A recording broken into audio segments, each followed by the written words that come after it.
We have three wonderful panelists who are joining us today, and they are going to describe their thoughts about mentoring, their experiences about mentoring, and how it's benefited them as deaf young people, and then how they see it benefiting deaf youth moving forward. 5 years has passed quickly, and when NDC was first established, we saw a lot of gaps, and one of those was definitely in the realm of mentoring. Mentoring benefits everyone, regardless of who they are, whether they are just wanting to learn and connect with someone on how to navigate daily life, or for whatever reason. It's very beneficial. We often have many types of mentors that we can look at, but we always need more, and especially deaf mentors who carry multiple identities: deaf blind, deaf who are oral, deaf people of color, deaf disabled. It's important to reach more mentors and really match mentors to the youth needs. We also have polling for the audience because we enjoy getting your participation. So answer the polls, and then if you have any questions, use that Q&A icon that's at the bottom of the window here. And we will look through those questions and offer the questions up to the panelists to answer. Now, we are limited to an hour, and we'll try our best to answer your fantastic questions you have for us. Okay, with all of that out of the way, I think we are ready to introduce the panelists. Panelists, can you come online, please? Hi, Dom. Hello there, Mark. Hi. We have one more panelist who's just running a bit late, but you know what? That's just fine. We can keep going. I will introduce the two of you who have arrived. First, I want to introduce Dominic Gordine from Philadelphia. Go ahead and introduce yourself, Dom. Yeah, I was born and raised in Philadelphia. Philly, right? I went to a school for the deaf, to PSD. And I also went to MSSD, where I graduated high school. And then I came back to Philadelphia and recognized so many deaf youth are lacking resources. So I started working in mental health services with adults, and then worked with young people, and I saw even more of a need for deaf youth. And just 3 years ago, we developed a mentoring program to help fill that gap.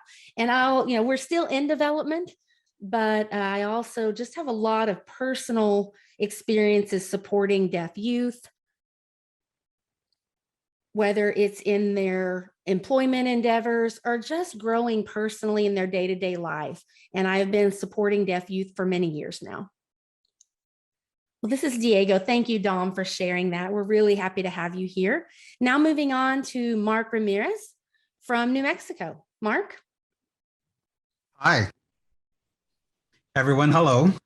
I'm here in New Mexico. I'm from New Mexico. I graduated from NMSD, and I returned back to my home state, here where the school is, with the intention of giving back to the youth moving forward. And I'm happy to be here on the panel today as well and discuss the various mentor experiences from professional deaf mentors in early intervention, along to volunteer work, side jobs, summer programs, nonprofits, camps, and so on and so on. I'm excited to share about mentoring and very excited to learn from Dominic as well. Great. Well, I know Maggie, our third panelist, will be here soon, but thank you, Mark, for introducing yourself. Before we move forward with the first question, I would like to send our first poll question out to the audience. We just would like to get a pulse of who you are and what roles you currently play in this field, okay? And this is Mark. Let's see who's here today. All right, this is Diego. Many of us, I wish we could choose more than one, because I know many of us Mike could click more than one of these. So just go ahead and choose your primary role, even if you fit more than one. This is Mark. I'm trying to vote, but I just realized that's for the audience only. Okay, and I can Curious see about the results. now, this is Diego. So 24% are teachers and instructors. Great.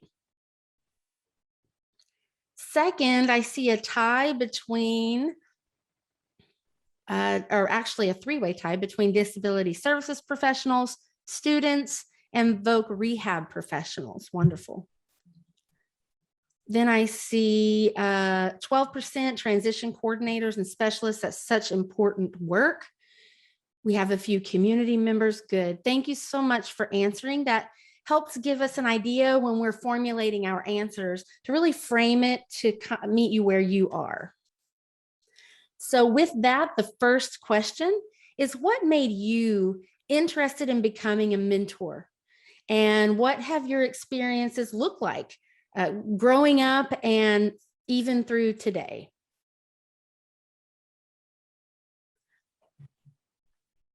This is Dominic. Should I start? I was first drawn into mentoring when I was about 13, 14 years old. I was mature for my age, and I had a big role with other deaf youth at the deaf school, Philadelphia School for the Deaf.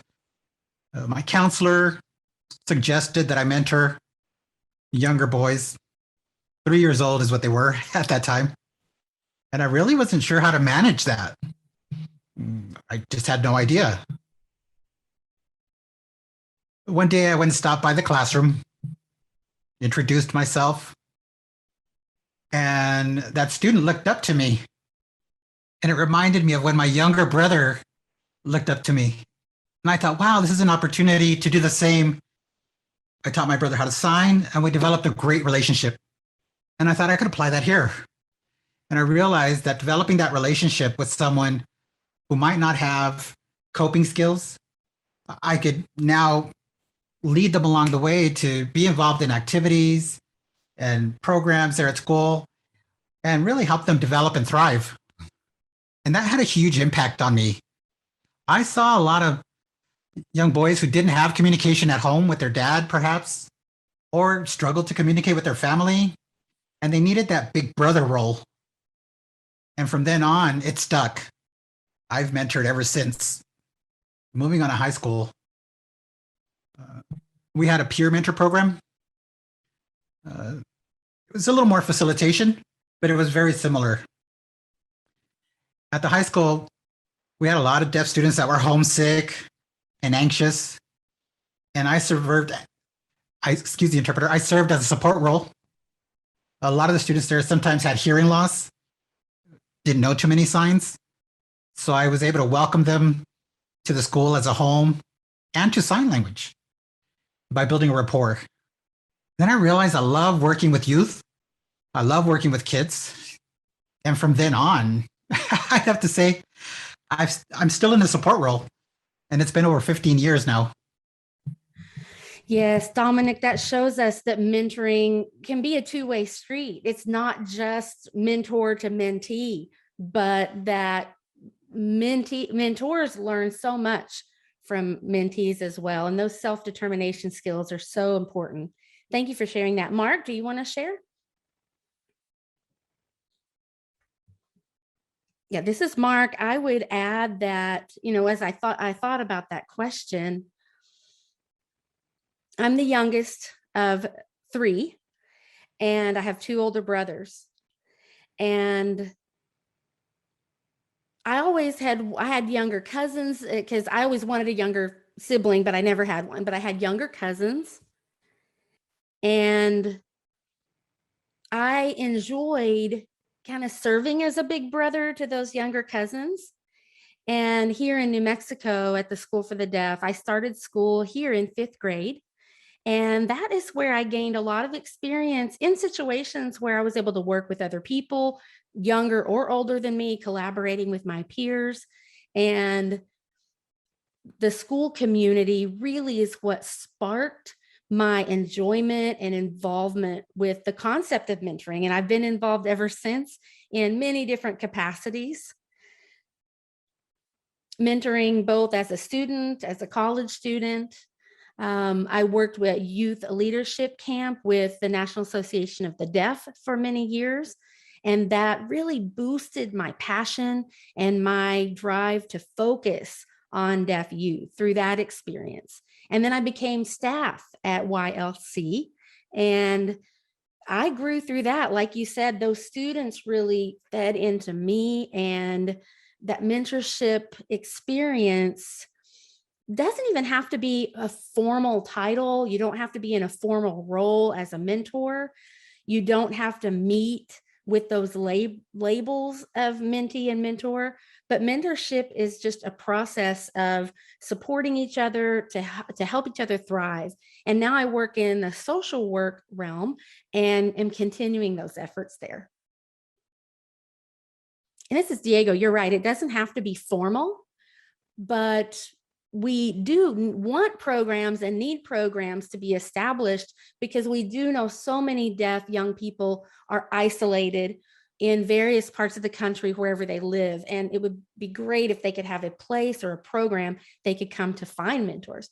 Mark, I'm curious, you mentioned having many different experiences with mentorship. What have you found most beneficial in the mentoring process? And let me know if I'm freezing at all. Dominic here. I can see you okay. Okay, this is Mark. Sorry, it's better now. It was frozen for me there for a moment. Okay, this is Diego. Let me go back here. Do you have any specific advantages, or what are the advantages that you've experienced or that you see most from mentoring? Yeah, this is Mark. There are two things. That growth through the process of mentorship is such a big benefit. Like you had mentioned, it's a reciprocal relationship where the mentor may not expect to gain as much as they did. It's such a strong impact. And oh, hi there, Maggie. Good to see you. Welcome. Hi, folks. I finally made it. Sorry, I'm a little late. Hey, this is Diego. No problem. That's life. So Mark is finishing his comment, and then we'll introduce you. Okay, Maggie? Mm-hmm. So this is Mark, just ensuring that we can provide mentoring services. I realize it's so important, and I always knew it was important, but I've seen that it's more important than I could have even imagined, especially right now, just to help deaf people toward their successful future. Okay, thank you, Mark. This is Diego. I am happy now to introduce our third panelist, Maggie Mackey. Maggie, would you like to introduce yourself and talk a little bit about your experiences or anything else you'd like the audience to know about you? Sure. Folks, hi, my name is Maggie. This is my name sign. And I'm born and raised in the Northwest, sort of in the middle of the East-West. And my experience as a deaf individual, being born deaf, I was also mainstreamed. I had interpreters in the mainstream program. And I hopped around schools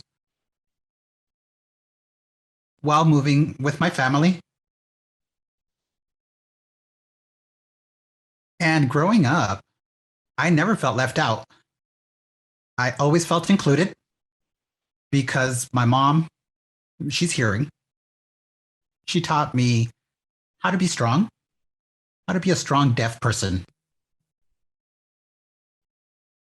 I work as a deaf coach mentor with NorCal. That's a program here in California. They recruit wonderful mentors to the program who have transitioned into adults and have that experience, and are also able to refer to beneficial resources like, for example, the Sky Sky High materials. Sky High is a program that we use. Now, we don't adhere to everything suggested in Sky High, but we have added resources to it to make it more vibrant, more creative, and have more applications. My mom has been a witness of the Sky High program and the progress that's developed because of it. It's very exciting to her that this resource exists and that we're able to share it. Before getting my mentoring job at NorCal, I had friends recommending I apply there. They'd tell me things like, kids love you. Plus, it's true.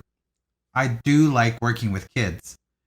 I enjoy meeting them, assessing needs, but I really enjoy giving attention, sharing resources, and joy. I realized then that we have mutual interest and a shared identity, which is why I took on the job as a deaf mentoring coach. Let's fast forward a few years now. I'm a mother now. And everything changes when that happens, right? Especially as a deaf mother. And I look at my kids, they're CODAs with a C and a K. And from my perspective, I realized I need a hearing mentor. I really do. It was quite a realization. I realized I can't make all the decisions myself. I need to check in with someone about their experience. And there really aren't CODA only events. There really aren't any counselors for parents of CODAs. That's a gap. That's lacking. And I realized, well, deaf children also need deaf mentors. In my opinion, I think mentors should be provided the whole duration of a child's life, from 0 to adult. I still draw inspiration from my deaf mentor, who I refer to as a second mom. My deaf mom, if you will, had joined a daycare at Kansas University, KU. At that same time, my biological mom was looking for support for her deaf daughter, me, and came across my deaf mom's information. The daycare my deaf mom was involved with provided services to deaf and CODA children. They welcomed me and my mother. They also provided daycare services to hearing special needs children, and they were seeking to increase services to deaf children, which I happen to be one of. So, of course, I ended up attending that daycare. And it was a boon to my mom to see deaf adults. And not only that, every individual that was there, right? It doesn't mean that we're all going to replicate each other, but it gives that necessary point of view. And we need to have that awakening, that realization that we can't expect all of us to be identical. And that when you work with children, there's going to be a variety. And when I work with parents, I identify that and I mention it. I say every deaf child is different. Every vision that a child has for themselves is different. And by that, I mean, one child might want to be a teacher, and another might want to be a fireman. Another person might want to become a doctor. And we can't negate the experiences and think that perhaps that coaching won't apply. But instead, we need to think of it as a seed that is planted and a resource that's provided. I caution parents all the time that things aren't going to turn out too close to that perfect vision they have. but we do have to work at it on a daily basis. And it can be fatiguing, but we have to think of the children's future. When I look back on it, I know my mom put in a lot of effort. She did a lot for me, and I'm very grateful to her for it. My mom's name is Ann Curry, and she directed a school for the deaf in Alaska. She was director there. She's now moved to Seattle, Washington. She settled down in Seattle, and she's had that experience. And some people, when they meet her, they just think she's a hearing person. They don't know about her past. They don't know about her experience. But we have to remember to stand back. She has a deaf daughter. And people don't see me often, but I have to show up and prove them wrong. And then they realize that my mother used a deaf mentor for me.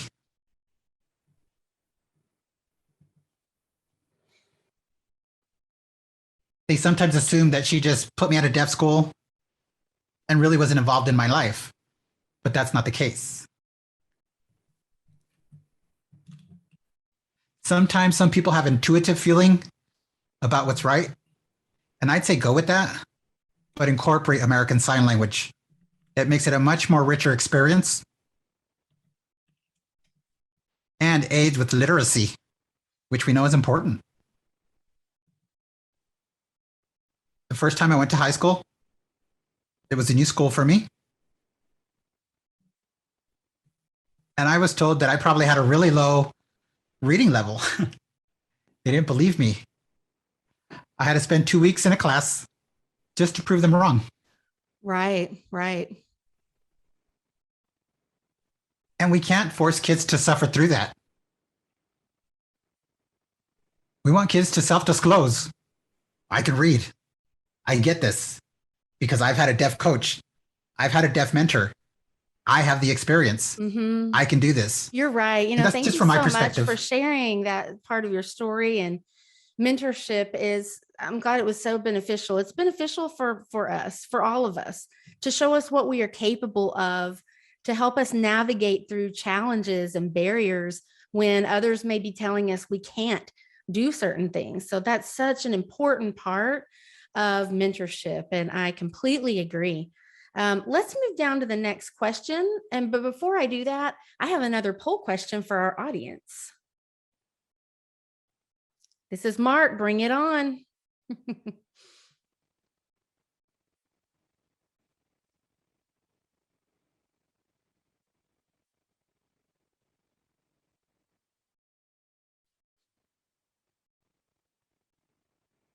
All right, and let's see the results to that.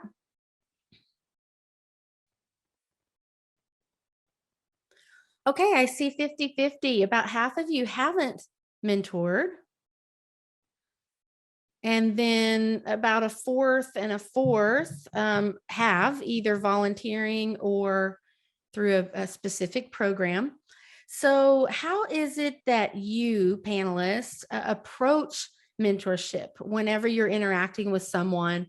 What does that look like? It could be informal or it could be through a formal program, but what's your style and what have you noticed works well for you and for deaf youth in general? All right. Yeah, this is Mark. If you're ready, Maggie, go right ahead. Thank you, Mark.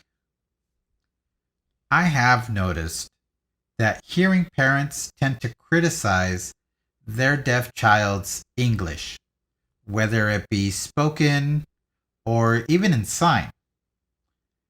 But that is something that can cause their child to shut down.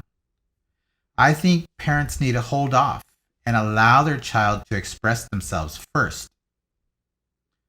When I'm in the room, I remind parents to allow their child to freely express themselves. And if they identify a word that they want to help their child with, that they should hold off, because they are going to interfere with their child's expression and hamper the conversation. Hearing parents are notorious for criticizing their deaf child's speech and always wanting their child to speak perfect English, even though they know that they're deaf.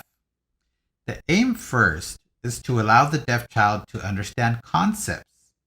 Then, after that, parents can provide word for word descriptions along with ASL summaries. Optimal is a three-pronged approach.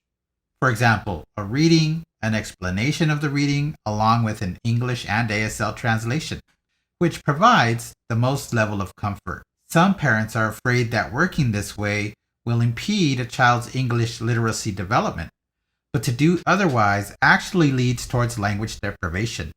If parents want their children to be motivated to share their stories and express themselves, parents need to listen to them first.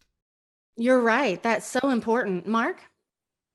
Yeah, this is Mark. Maggie, I know you talked about working with Sky High, and as you were sharing your experience, it really brings a lot of perspective to, I think about Eddie and that early intervention programs and opportunities for mentorship from a young age. And we could talk about that all day for sure. It's close to my heart, that mentorship piece. And again, I'm in social work, so that's so important to me. Drawing from my social work program, the emphasis is to meet a client where the client is. So where the same applies with mentoring, wherever they are in their journey, it's important to meet that person where they are, and that becomes your starting point, not where I think it should start, or not to make assumptions about where that person is in their life and determining that I'm assuming that this person wants to come from point A, where they are now, to point B. It takes time to learn that part, to know that person holistically, whether you meet them individually or with a group, but find out where they are at. How is it that they think about the world? What is their worldview? And that takes time. That's not a quick process. So I try to think of where that person is and then start there and walk alongside them from that point. And that's my concept of mentoring.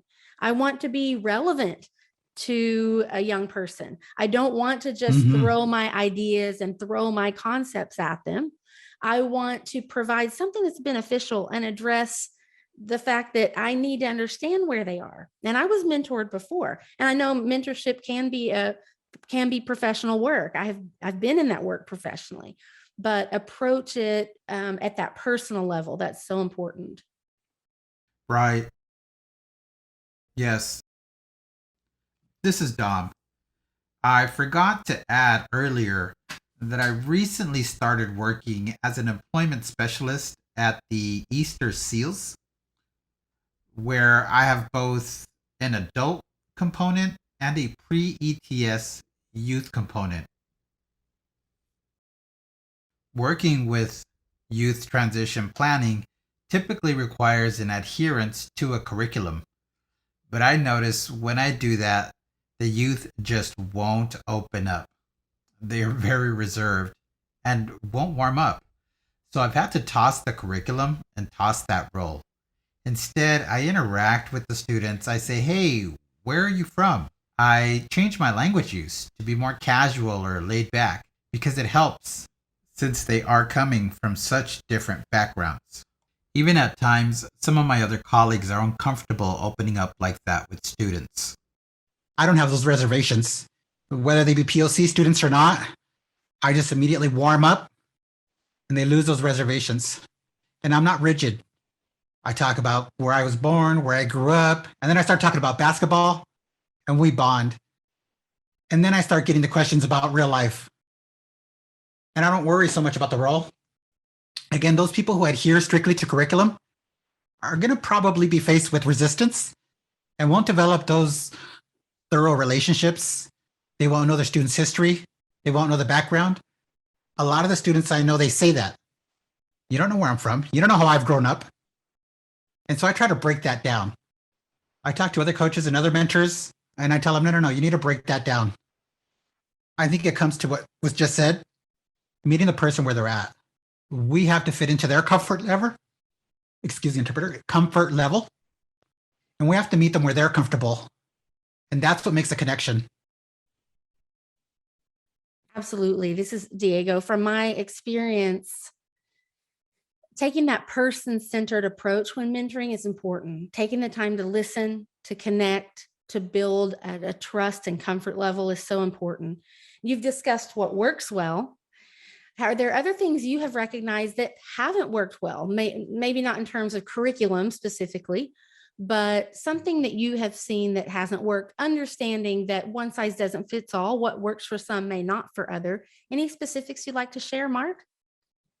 Yeah, this is Mark. I want to make sure I'm not freezing. I think the opposite of what I had said we should do is what doesn't work. We don't want to make assumptions. We don't want to decide how that person feels. We don't want to decide where they might be in their journey. I think making assumptions is the wrong way to start. Also, I think we try too hard sometimes. We want to do a good job. I mean, it's all with a good reason, but I see sometimes that we as adults, we try too hard, and then it becomes disingenuous. We don't meet that person really where they are and come alongside them. We try too hard and we make assumptions. I think those are two big mistakes we can make. Also, rushing the process, rushing into it to try to get quick results typically isn't going to work. Mentorship is a slow process. Okay, this is Diego. Maggie, did you want to add something? Dom, you go ahead. Dom says, you go ahead, Maggie. Thank you. This is Maggie. I also notice parents expect us to use technology. So, okay, I've had to switch. I've had to make changes, and I've had to take on different methods and work differently and not stick to the old school status quo. I do provide options. When things don't work, that scares parents. Some parents are afraid to chat with me because I don't speak with my voice. Now I can, but that's the last thing on my list of priorities. It's almost insignificant. I prefer centering American Sign Language first. And if at some point it becomes very frustrating with parents, I'd have to say in the beginning, when I started working as a deaf coach, I started using my voice. And the response from parents was, "You speak so well. That means we don't need to use sign language. We can forget about sign language." And I had to redirect that line of thought and say, no, you cannot expect your child to speak first. You cannot expect your child to speak for you. And I say, I speak for my benefit, not for your benefit. And I make that the message is extremely clear to them. For example, if parents decide to have their child have cochlear implants or hearing aids so that they could hear better, that becomes a struggle and a pain point where they then decide to put their child in an oral program and dismiss deaf mentors. And that actually ends up hurting their child. But that doesn't stop me from reaching out to them and making contact with them. I continue to strive to develop a relationship and ask them if they still have interest. And I try to break the ice. And I tell them it's okay if they're thinking about heading in that direction, but best practices dictate language acquisition come first, and that they develop the bulk of their confidence in communication and language first. So that way they don't have weak language skills. I've identified that as an issue that I face with parents before we really get working together. Some parents are extremely resistant and want their children to only have cochlear implants. They ask me if I had cochlear implants. I respond yes, They asked me how old I was when I got them. And I realized that they are now making a comparison between myself and their child. So I've had to distance myself from that. And I say, personally, off the books, that was my choice. That was not my parents' choice. And I tell them that I was happy to make my own decision. And I don't want to tell people that I have cochlear implants or that I got them in school. I never mentioned it. I just socialized as I regularly would as myself. Whether it be cochlear implants or hearing aids, I don't identify those as my persona. Those are just tools that I use. And I often remind parents that I work with that they're just tools for their child to use. And then I ask them, do you want your child to be a tool? Or would you rather your child feel like a human with a full spectrum of emotions in life? And that's been my experience. Great. Dominic? And talking about what works, I'd say without a mentorship program, nothing will work for a deaf child. People often ask me, how does mentorship work? And I tell them, well, it starts with a program. And a program will work whether it be oral, hearing loss, deaf, blind, all the different facets of the community. There are methods for each to work so long as there's a deaf mentor involved. And without that deaf mentor, it just won't work. Because children and youth, they just don't know what to anticipate in life. And the kids I'm mentoring now are not the same as the kids I was mentoring before. For example, without a transitioning program, it's difficult for them to have a success. And then what I'm saying really is without a deaf mentor and without a program, there's very little chance of success for that deaf child. Yeah, and to expand on that, as myself, as Diego, what does it look like when you veer from a curriculum? If you have a curriculum in place, but maybe that person wants to experience something different, or maybe the person being mentored wants to take the lead on navigating a particular experience. Do you all have specific experiences with that type of idea that you would like to share? Maggie? I can add to that. Sky High has several curricula. It offers MARK, Deaf Education, Deaf History, ASL for Families, an index, and also referrals to tools that can assist in their journey.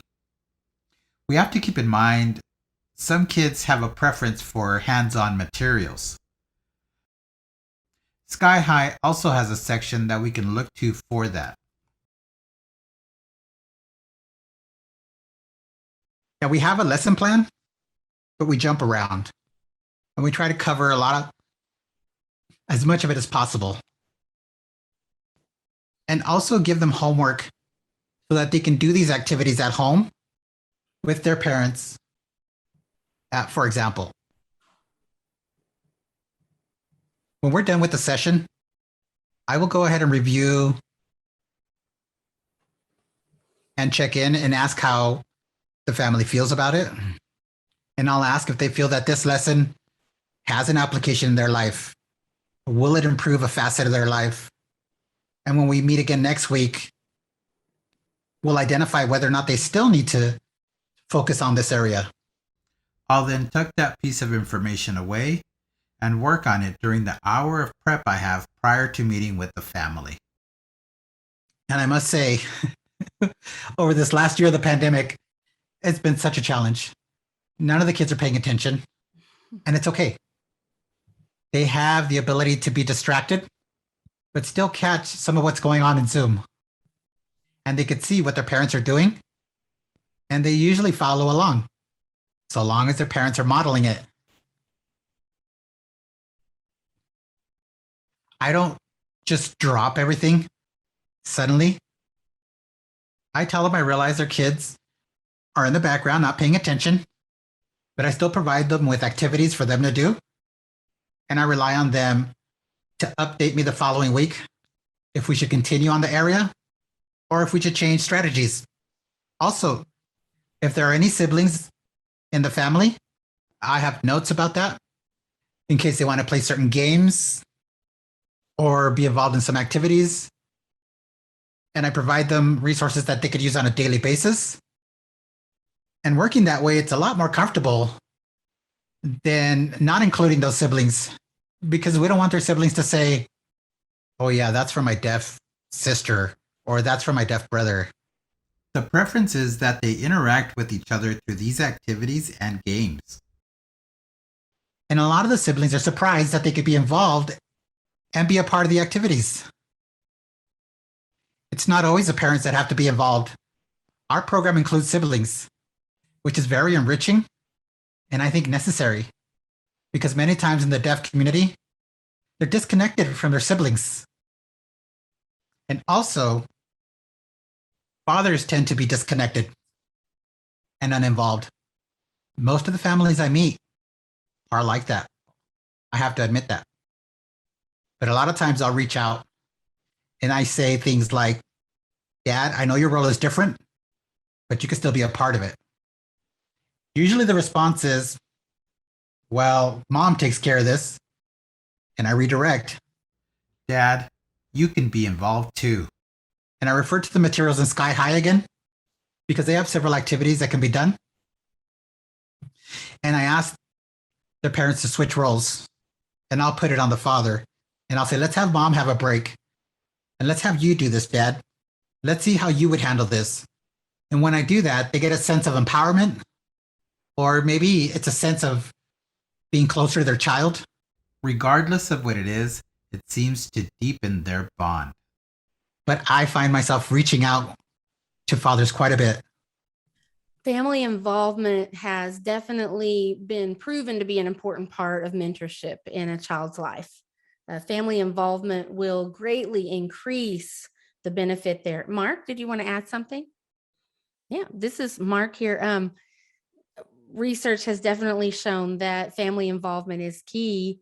And along that same vein, I want to add, when we think about following a curriculum, I know it takes time, but curriculum, that you have to kind of adopt a curriculum personally and then make that curriculum meet that family or meet that person where they are.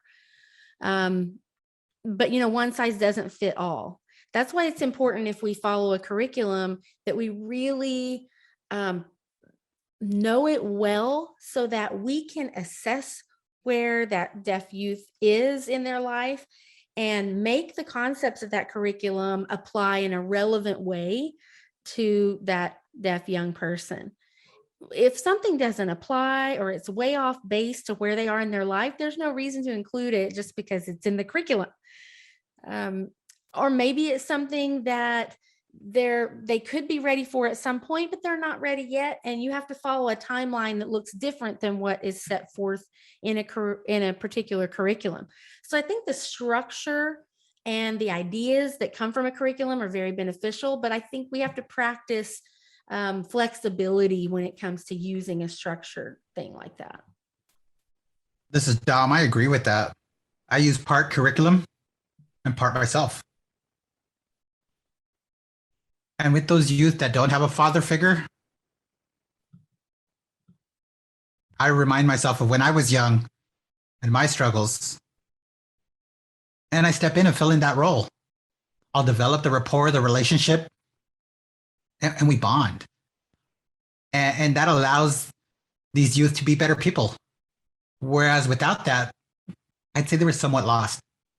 So I'm really here to provide that support. Yeah, and this is Maggie. If I could add, in the work that I do, I don't worry about the cochlear implant or anything like that part of myself, but I really give myself, and families notice that. They notice that I'm not talking about or focusing in on the implant, or I tell families, this is my place. Like you had mentioned, the key is meeting a family where they are, where their child is, not where the not based on the parents' needs, but based on that child's needs. The next step will be getting that child better connected to their parents.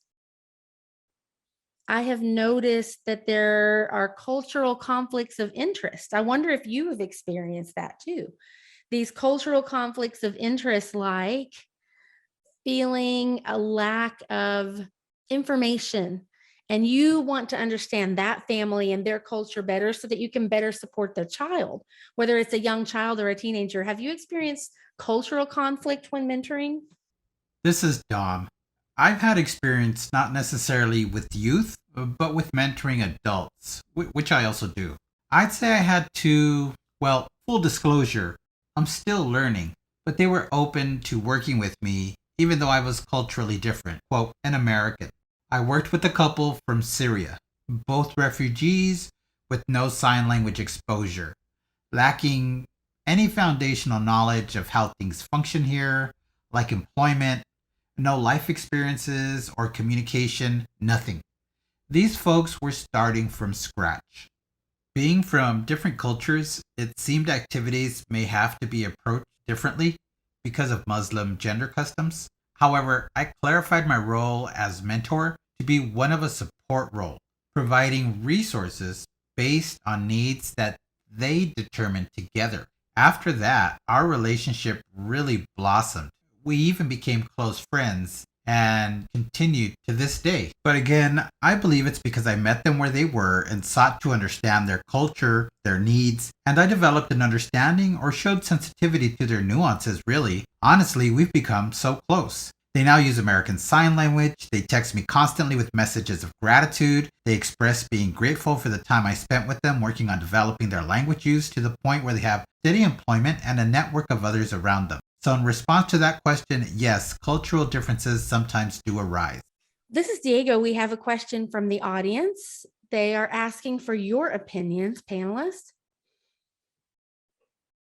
Should a mentor be your choice, or should it be something that's required by a school?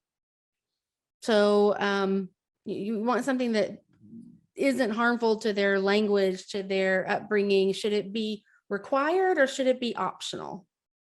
This is Dominic. I think we need to ask questions of both the mentee and the mentor in order to better pair them together. If not, the relationship may be mismatched and thus not successful.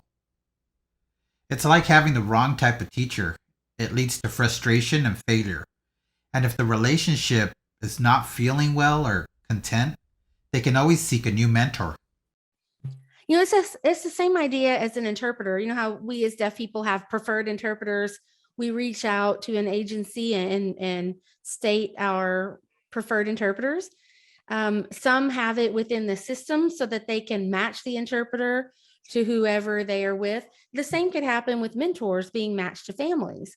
Like, I'm Polynesian and I am half Welsh and half Turnkian, if the interpreter is saying that correct.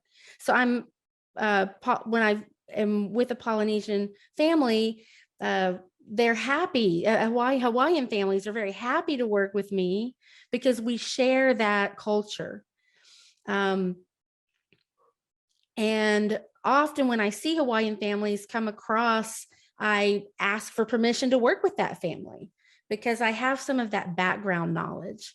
And that has worked really well. I'm able to meet with those families and do weekly check-ins to make sure that the comfort level is there. And if so, we keep going. We work with that student until they're 3. And it's been amazing to see them grow. This particular family I'm thinking about moved back to the island and moved back to Hawaii, but they were so happy to have me as their point of contact, so that we could have that shared culture. And we stay in touch via social media. Rules with social media and boundaries, we make sure we follow that, but we've stayed in touch, and I've let them know you can reach out to me at any time if you have questions.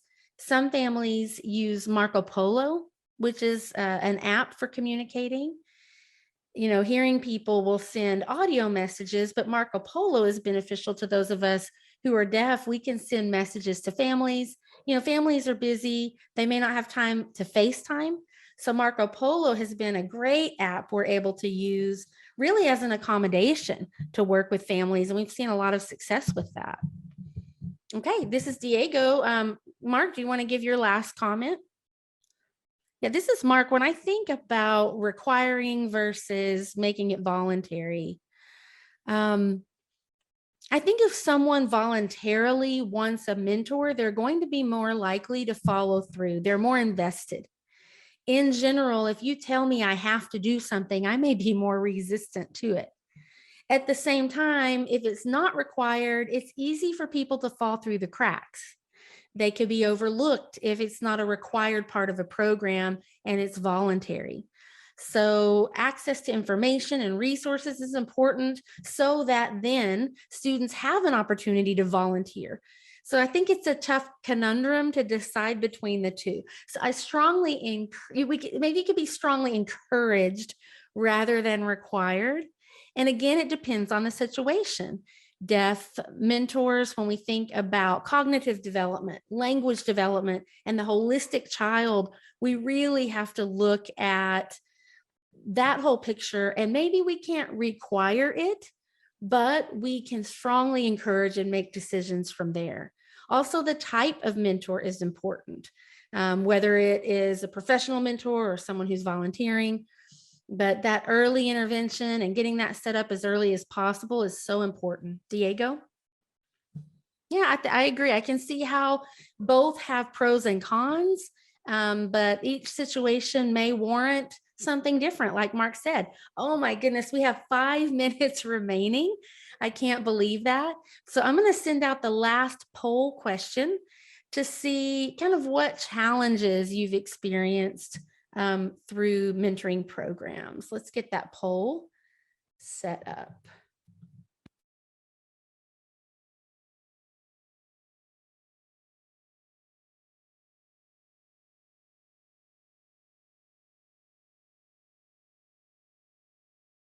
I think we're ready to see the results.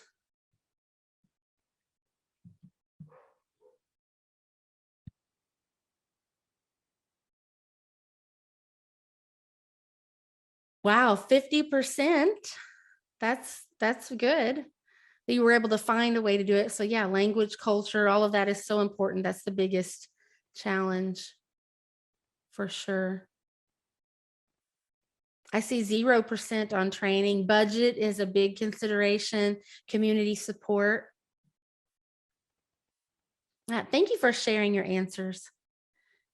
Now we only have 4 minutes, so I'm going to ask our panelists to just give us one last nugget of information, one last thing you'd like to share before we wrap up. And please don't go yet. I have a few things that I want to share with you after this. So who would like to go first? This is Mark here.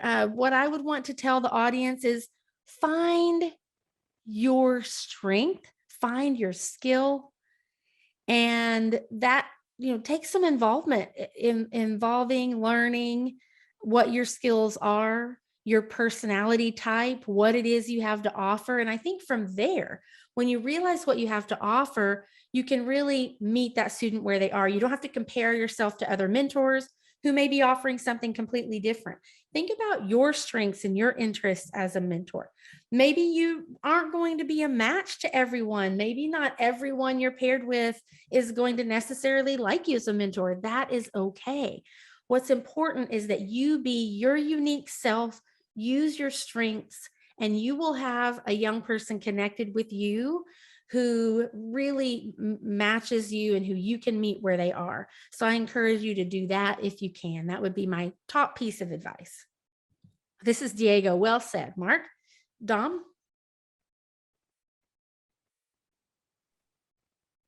There is no perfect mentor. I should say that. It just doesn't exist. But I agree with what Mark said.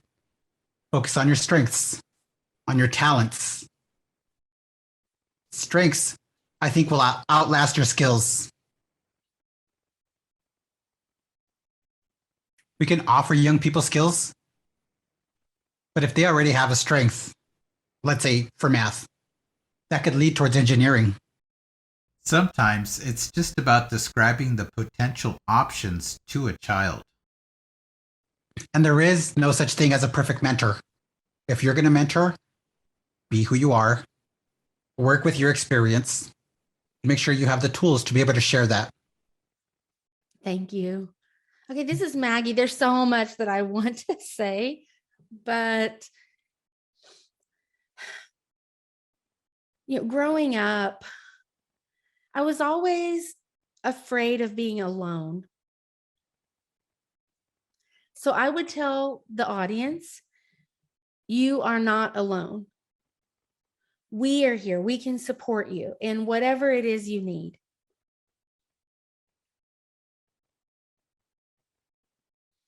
It's important to feel that inclusiveness, to feel that sense of involvement. And like what Mark had said, being yourself, be you. Don't try to, you don't have to be a Hollywood star to be an effective mentor. Those people can be examples, but they're not you. You can become your own star.